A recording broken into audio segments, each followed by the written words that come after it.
The Honorable Sir George Murugara, Member for Tharaka. Thank you very much, Madam Speaker.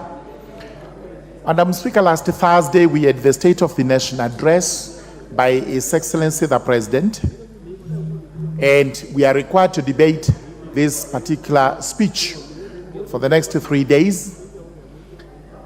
Madam Speaker, I know many people will say we are giving His Excellency the President accolades where they are not due, but I got to start by saying, number one, the speech was given in a timely space of time because Kenyans are expectant.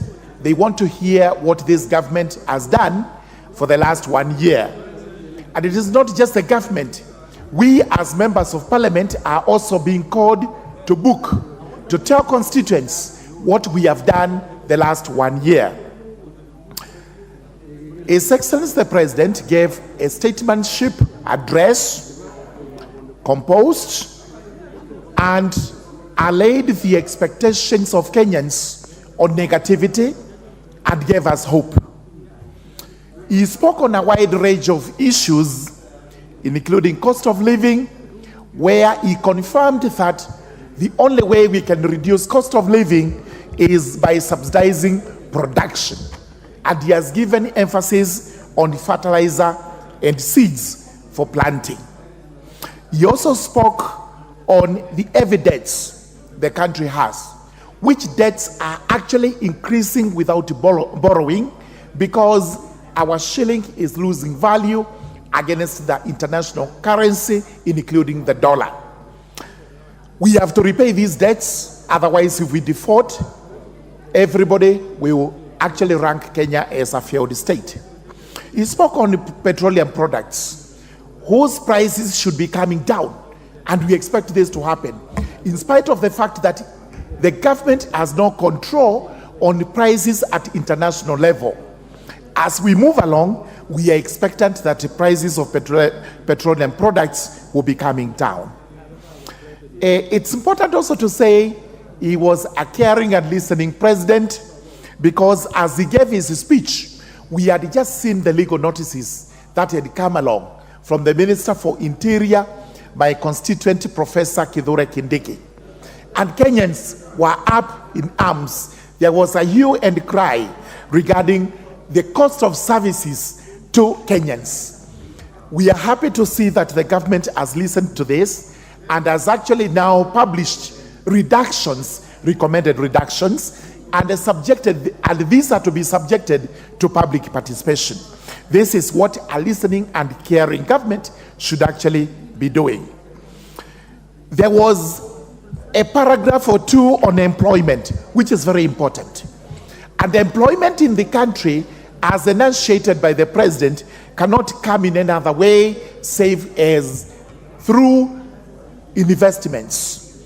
This is why the president has to visit foreign countries so that he's able to attract investment for our country and to ensure that the youth who are languishing in unemployment are able to secure employment.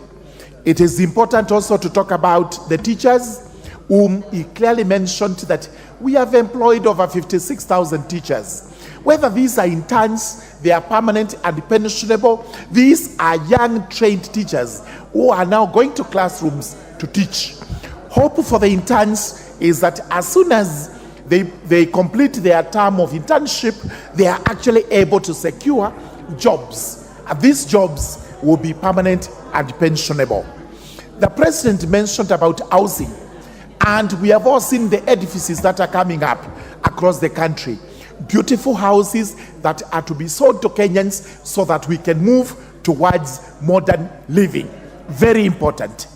The president mentioned about the economic stimulus and empowerment fund. This is called the Hustler Fund. It is doing wonders in the country. People are borrowing, people are repaying, and the fund is revolving as required. Us as members of parliament would be to encourage Kenyans to borrow this money, make use of it, make prudent use of it, and repay so that others are able to a benefit. You actually add about health. And here, we don't have to go very high. Let's talk about the CHVPs, the community health promoters. Extremely important. This is a milestone in the way we are doing things, because we need health at the basic grassroots level, where this CHP is able to attend to minor ailments which are afflicting our people at the local level. We add a paragraph on foreign relations, very important, because we live in a global community where we must relate well with other countries in the universe. And we have heard Kenyans, some of them complain that the president has made too many trips abroad. We must make friends on the globe.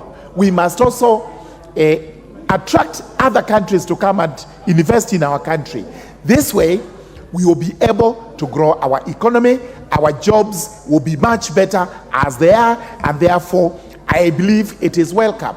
I submit it's welcome for the president to be visiting these countries.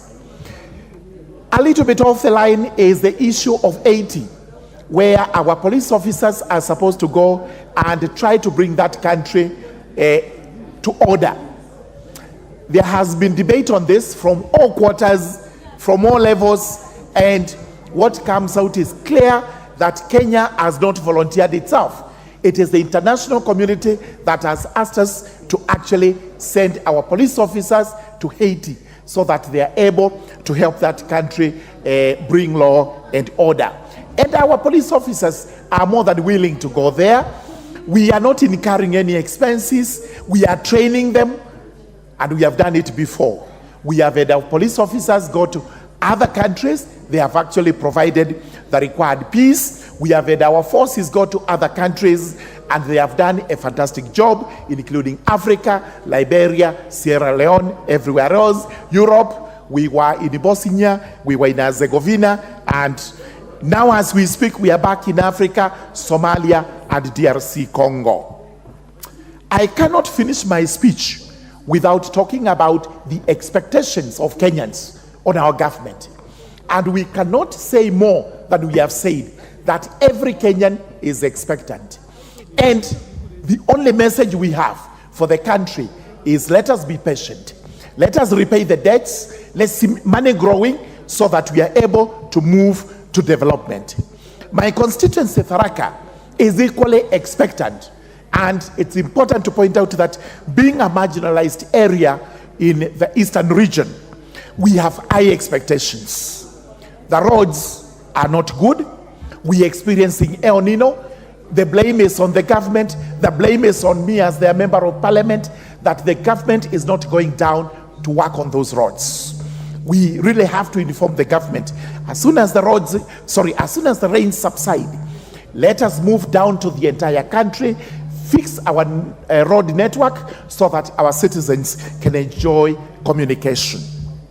Electricity supply is short in Tharaka, is short everywhere else in the country. We have to move in and improve connection to the national grid. Tharaka topping this. Water, like now we should be harvesting. There are lots of water that is all draining into the Indian Ocean. In another 1 year, we shall be crying when drought comes. This is the high time we put into place means and ways of harvesting water.